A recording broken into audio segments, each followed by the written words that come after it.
Hi, my name is Dot Achiru, and I am coming to you from Talk2Dot. As you know, my channel talks about domestic violence, domestic abuse, and I try to show you what the red flags are so that you don't find yourself in an abusive relationship. Also, what I do is explain to you what you're going through, tell you about what you can do to make your situation better or help you make the tough choice on what you need to do next. But most importantly, I talk about life after abuse. So people think, oh, she got out, oh, he got out, she's free, he's free.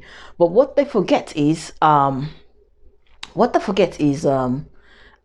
abuse, there's certain things that goes on in a person's life. So I try to guide them through the healing, to the process. Now healing, oh God, it's a project on its own. I mean, I'm a project manager, so I can tell you that it takes a lifetime. So that's what I do in essence in my channel. If you like what you've heard so far, hit the subscribe button, stay in touch. Otherwise, you can follow me on Instagram, Twitter, on Facebook. I always post up videos there that you can access for free. I have a membership program. If you want to support what I do, you can join the membership support. The funds from my membership goes towards supporting single mothers and widows. We do that at the end of every year. So we give back to community by providing meals. We provide meals for families at Christmas so that they can enjoy the joyful holiday, and moms don't have to feel so stressed out like they don't have anything to give to their families and stuff like that. So that's what we do in a nutshell. Today what we want to talk about is narcissistic abuse. But what I want to delve into today is what happens to you after narcissistic abuse. Why do you feel so bad? Why do you hurt so much after coming out of a narcissistic abusive relationship? You understand what happens to you? But before I talk about what happens afterwards, or why you hurt so much, or why you feel so bad, I want to just, for those of you that are just coming into the channel and are watching this for the first time, I want to explain to you what narcissism, or well, not narcissism, what a narcissistic abuse is. So narcissistic abuse is an emotional kind of abuse that is inflicted upon a victim, a partner, a spouse. It could even be in family, siblings, mother and father relationship with the children. It is used to manipulate and control them. This sort of abuse is something that is used by people who have narcissistic personalities or who have sociopathic personalities. And it is a process. There is a things you should look out for that makes you understand that this is not just domestic violence or domestic abuse. This is actually narcissistic abuse. So I hope that gives clarity. Otherwise, I have got a playlist that talks about narcissism. I've got interviews about narcissism and stuff like that could help you. However, if you're a little bit stuck and you need help, you can always go to www.talk2dot and get in contact with me, and then we can talk about how we can help you. Yes, so what I want to say is, what are some of the signs of narcissistic abuse, so that maybe as you're watching this and as I'm taking you through them, you can actually understand what some of the signs are, and you can tell yourself that, wow, this is narcissistic abuse. I need to think about what I need to do about it. Because trust me, the effect and the impact of narcissistic abuse, it goes a long way. It takes a lot to get you out of where you're coming from, because trust me, it's like a minefield. It's a war zone.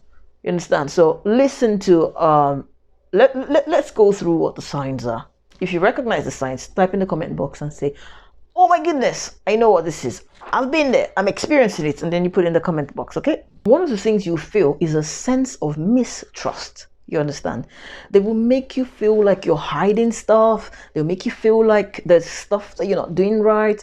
You'll have this sense of mistrust, okay? That's one of the things you have. You have the sense of mistrust. The other thing with narcissistic abuse is isolation. Oh my goodness, an abusive person, a narcissistic person thrives in isolation. As I always say, isolation is the breeding ground of abuse. Trust me, you don't want to be alone. You don't want to be isolated. But a lot of times when you've lived in isolation in these sorts of relationship, what happens is that afterwards you just want to stay on your own. You just want to be by yourself. You've lost the interpersonal skills, the skills to interact with people, to talk to people, because you're looking down on yourself. You don't know what to say. You're second guessing yourself all the time. Another thing that happens to you is the loss of self-worth. You feel like, oh my days, I'm not good enough. I got nothing to offer. And it's not your fault. Because what's happened is that over the years that you've been with this person, they've told you how you weren't good enough, you're not a good mother, you're not a good father, you can't do this, you can keep the job down, you can't cook well, you don't dress well, you don't speak well, there's nothing good about you. But it's not you, it's them. So after that process and after the period of time of you being with them, you begin to feel like you've lost your self-worth. You need to go through a process to regain yourself, to regain your trust, to regain who you are. These are parts of the signs of being in a narcissistic relationship. You feel lonely all the time. Because trust me, when you're with a narcissist, they can hype you up, they can make you feel like everything. And then the next moment, boom, they drop you.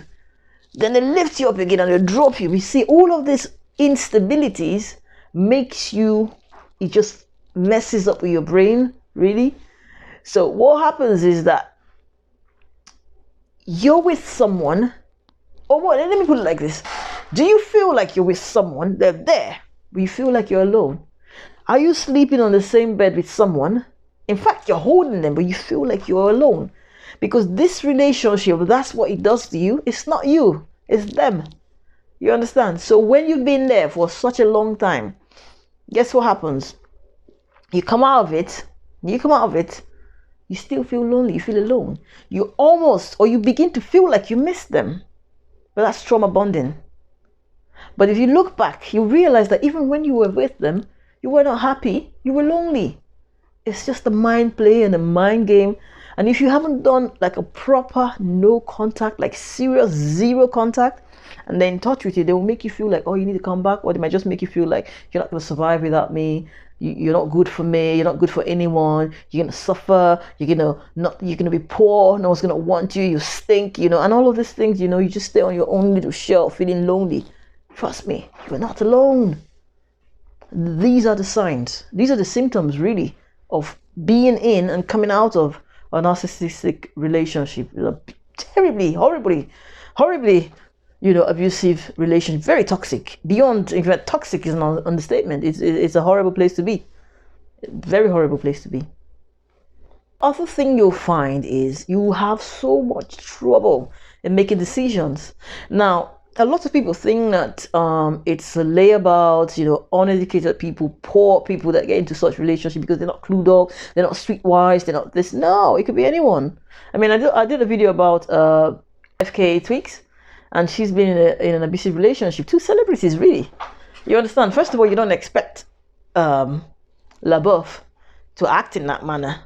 And secondly, you think, well, FK Tweaks, she's a celebrity. She's well-traveled. She speaks well. She's got money. So it's not about abuse. It can happen to anyone.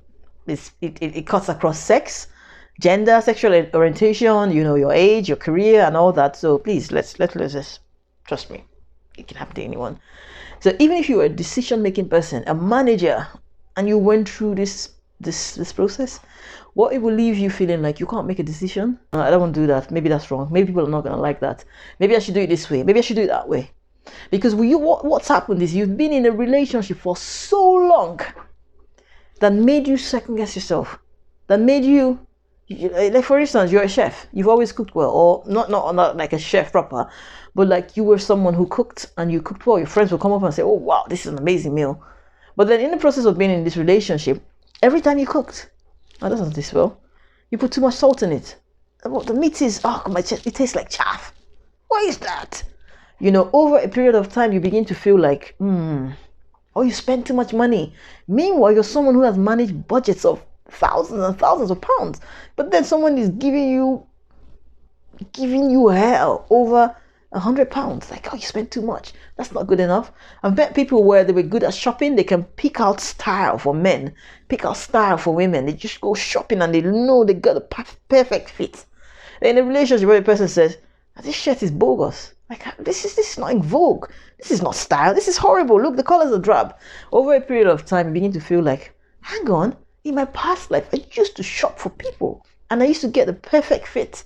Now, all I hear is that it's not good enough, it's too short, it's too long, it's the wrong color, it's the wrong style, it's the wrong this. So over a period of time, you are unable to make decisions because in your head, you hear that voice saying, no, that's not the right one. No, do it this way. You want to do that way? No, do it that way.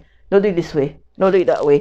So that's what happens to you. It's not about you. It's about what's been going on in your head. It's psychology. You understand? The other thing is, you always feel like you've done something wrong. Where did I go wrong? What did I do wrong? Why am I here?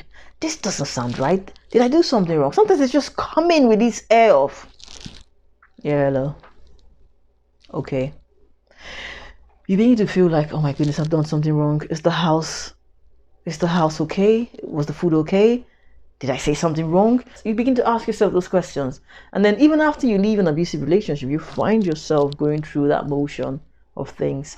So in a nutshell, these are some of the symptoms. I mean, the list is like this, but these ones are things that you should look out for. And of course, they could be extended and you can expand on it, but it's just to give you a heads up of what it is and what you might be living in. Or to be honest, right, you might know someone who's living in it.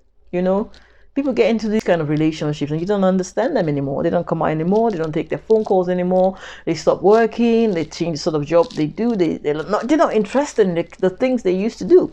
You're thinking, oh my goodness, she just got into that relationship and she's different.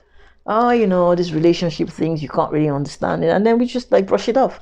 But the truth is, when you find people acting in a way you don't understand, question it. You get me? Question everything. Yeah? Question it. Trust me. Question it. Because that questioning might just be what's going to help someone come out of it. Yeah? As usual, from me to you is your girl, Dot Ikwere Achiru, coming to you from Talk2Dot. Remember, if you are in an abusive relationship, you're not alone. Talk to someone. And if you've got nobody at all to talk to, you can talk to me. From me to you, one love, peace, guidance, and respect. Look out for the next video where I go into how you feel after being in an abusive relationship. Love.